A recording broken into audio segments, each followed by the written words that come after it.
Partnering up with a man is really the only way that you can get relief from that societal pressure, because people don't expect the same level of attractiveness from partnered women that they do from single women. I think one of the reasons why women are like, oh, I could never be single. Oh, I'm so glad that I have a partner, isn't because they love their partner so much and he's great.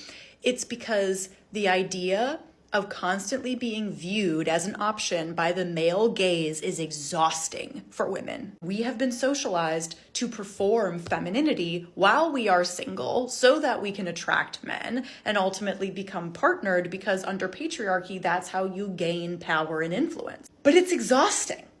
It is exhausting. And for most women, being on the market for only like 5 or 6 years, like that's as much as they can do. They're like, no, I want to be married before I'm 25. I certainly want to be married before I'm 30.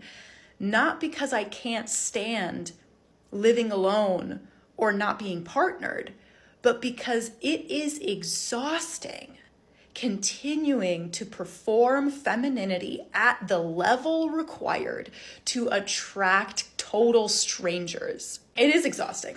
It's also optional. And one thing that I love about intentional singleness is that you rewire your brain to say, I will not perform femininity to attract a man. I won't. I'm not going to do it. I will express myself as a woman, and I'll do that through the way that I look and the way that I dress and the way that I speak and the way that I act, but it will no longer be a performance. It will be a genuine expression of myself. Performing femininity for the male gaze is extremely confining. That's the beauty standard. That's, you have to be skinny, and then you have to be curvy, and then you have to have a BBL, and then you have to get that removed, and you have to be young forever, and you have to, all those things, right? That is the pressure to perform femininity. You get to release yourself from that pressure at any point you choose. You don't have to be partnered to release yourself from that pressure, but a lot of times that's the only circumstance where women feel safe enough in this world to say, all right, I'm done.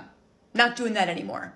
My husband doesn't care, so therefore I don't care. I'm not doing that anymore. What usually happens is you just conform to the expectations of this one man. Well, as long as I have his approval, then it doesn't matter for everybody else. That's a lot easier to cope with. That's a lot easier to hit than trying to meet every standard of every dude that crosses your path, because that's the pressure that society puts on single women.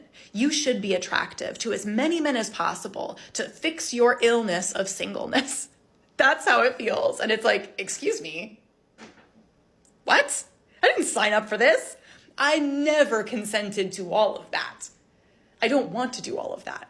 And what I realized is that the box doesn't matter. I don't have to check the box. I can throw away the box. The box is over here. I'm right here living my life.